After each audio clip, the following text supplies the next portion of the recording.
Hi, my name is Stephanie Stint. I live in a small town in north central Kansas called Belleville, Kansas. Actually, we live on a farm right outside of Belleville. My husband and I have three children together. We have our oldest son actually just graduated from Fort Hays State University not long ago, and now he's in grad school at K-State. Our middle son just graduated from high school, and we have a 13-year-old daughter. And in our free time or when we have spare time, we obviously like to attend all of our children's events and attend sporting events and to do some traveling together.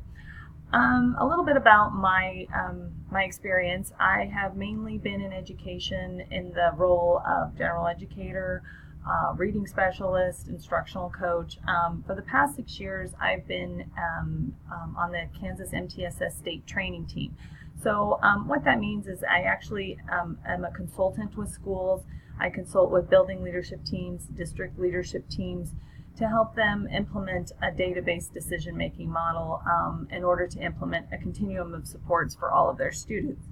Part of the MTSS system, interestingly enough, is that the schools are to develop or create a family engagement plan and also a community partnerships plan.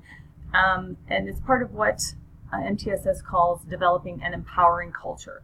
So I'm really looking forward to learning more in this class about what are those effective methods of those effective community partnerships. How can we develop more effective community partnerships and develop more effective community communication? And I also am looking forward to learning from each of you what you have found to be effective as well. Like many others have said, I believe communication is probably one of the most important things about school community partnerships. It's important for the community to understand the goals, the vision, all of the initiatives that a district is involved in, so that they know how they can help support the school in accomplishing those goals and how they can help support all of the students within that district.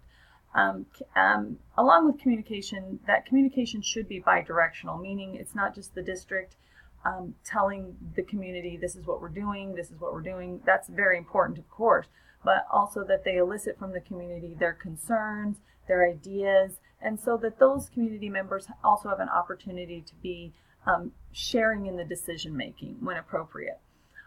We really need to look at how we can bring all stakeholders to the table so that we can improve the school's responses to individual student needs. Not only that, but communication being so key, because the more the community and families understand our goals for our district and what we're trying to accomplish, the more likely they are going to have a positive view of the school and have a good relationship with the school and the district and the teachers.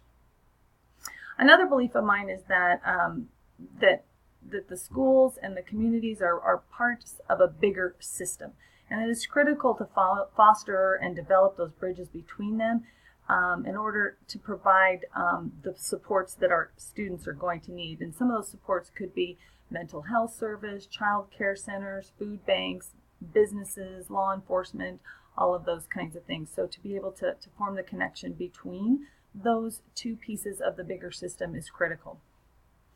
And finally, it's for me very important that schools develop coordinated plans for connecting students and families with those with those community supports.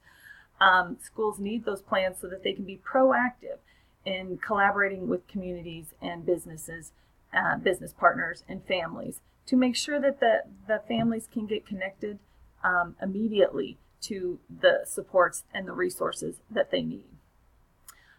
Finally, I just look forward to learning from all of you about the effective methods that you have found to develop and foster and build community partnerships with the schools.